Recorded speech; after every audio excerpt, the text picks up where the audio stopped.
Hello, hello. Ayan, gagawa tayo ng mango ice candy. Ayan, syempre lagyan natin ng sugar. Mekos-mekos mo lang. Tapos, ayan, lagay ka na ng cornstarch. Ayan, yun lang, mekos-mekos mo. Mekos.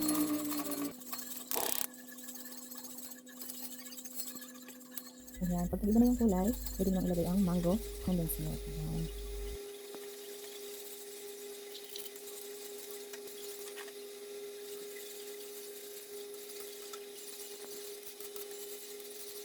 At ilalagay mo na rin yung evap.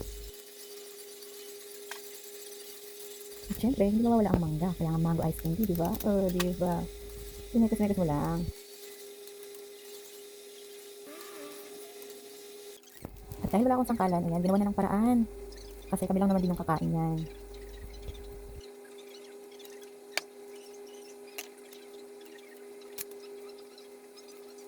Dahil mainit na sa Japan, kailangan natin ng pampalamig.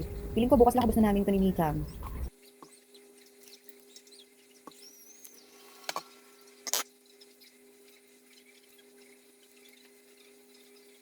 Nakagawa na po tayo ng ice candy. Thank you for watching!